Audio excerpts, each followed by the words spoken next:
नमस्कार, आप देख रहे हैं एनपीयू न्यूज। मैं हूं आपके साथ मोहम्मद ओवैस। एलिंग वेलफेयर नर्सेस फाउंडेशन के बैनर तले बुद्ध पार्क में चल रहा नर्सों का धरना मंगलवार को भी जारी रहा। इस दौरान 3 दिन से भूख हड़ताल पर बैठे संगठन के अध्यक्ष बबलू समेत अन्य 3 लोगों की हालत बिगड़ने की सूचना से पुलिस प्रशासन में हड़कंप मच गया। आनन फानन में कोतवाल हरीश चौधरी ने दलबल के साथ मौके पर पहुंचकर आंदोलनकारियों को समझाने का प्रयास किया, लेकिन आंदोलनकारी धरने से उठने को तैयार नहीं हुए। इस पर पुलिस ने उन्हें जबरन उठाकर बेस अस्पताल में भर्ती कराया, जहां उनका इलाज चल रहा है। संगठन अध्यक्ष बबलू ने कहा कि सरकार लगातार नर्सों की उपेक्षा कर रही है। वो लंबे समय से नियुक्ति की मांग कर रहे हैं, लेकिन अब तक किसी ने भी उनकी सुध नहीं ली है। वहीं आज कांग्रेस की तिरंगा यात्रा के तहत कांग्रेस भी नर्सिंग स्टाफ के समर्थन में आगे आई, जिस पर नेता प्रतिपक्ष यशपाल आर्य और हल्द्वानी के विधायक सुमित हृदयेश ने आश्वासन देते हुए कहा कि वो नर्सों की आवाज को आगे उठाएंगे। वहीं आंदोलनकारियों ने बीजेपी पर वार करते हुए कहा कि बीजेपी सरकार ने अभी तक आश्वासन ही दिया है, लेकिन धरातल में कोई काम नहीं हुआ। सरकार से बिल्कुल भी नहीं है। हमें बस हम पिछले 2 सालों से फिलहाल तो ये लड़ाई लड़ते आ रहे हैं। पिछले 9 दिनों से हम यहाँ पे धरने पर बैठे हुए हैं। तो तीसरा दिन हो गया भूख हड़ताल का। हमें अब इस सरकार पे बिल्कुल उम्मीद नहीं है, फिर भी हम अपनी हिम्मत नहीं हारेंगे। 4 लोगों को आज उन्होंने भूख हड़ताल से उठाया है, पीछे 2 और बैठ गए। इनके बाद और बहुत से लोग हैं जो भूख हड़ताल पर बैठने के लिए तैयार हैं। ये लोग हमें यहाँ से ऐसे नहीं उठा सकते जब तक हमारी विज्ञप्ति हमारे हाथ नहीं आती।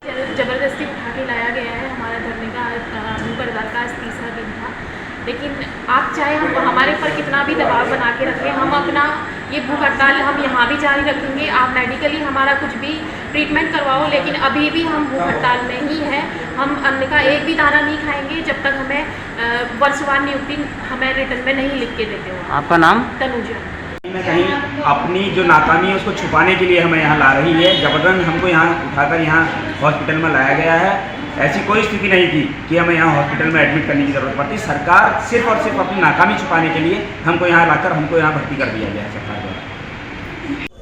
आज प्रदेश के स्वास्थ्य विभाग के हालत पूरी व्यवस्था चरमरा चुकी है और लगभग 11,000 पद रिक्त हैं नर्सेज के, और इन्होंने 2 वर्ष पूर्व 2621 पदों की विज्ञप्ति निकाली और उसके बाद आज 2 वर्षों में कहीं कुछ नहीं कर पाई राज्य सरकार, और लगातार इन्हें झूठे आश्वासन दिए जा रहे हैं। और हमारा मानना है कि इनकी मांग जायज़ है। जब आपने 2631 पदों की विज्ञप्ति जारी की, आखिर आप भर्ती क्यों नहीं हो रही है? क्यों उनके एग्ज़ाम्स नहीं हो रहे हैं? उन्होंने पूरी तैयारी की है, 11,000 पद रिक्त हैं, उसके सापेक्ष आपने 2631 पद 2 वर्ष पूरे निकाले हैं। तो हमारा कहना है कि आपकी मांग जायज़ है और कांग्रेस का समर्थन करती है। और हम यहाँ पर भी बुद्धा पार्क के हमारे साथी यहाँ मौजूद हैं, यहाँ पर भी, और जो अगला सत्र होगा, अगर सरकार ने इसमें कोई पहल नहीं की तो हम अगले सत्र में पुरजोर तरीके से इनके मांग को उठाएंगे और सरकार को बाध्य करेंगे कि जो 2631 पदों की विज्ञप्ति जारी की गई है उसकी शुरुआत करें और इनको नियुक्तियाँ दें।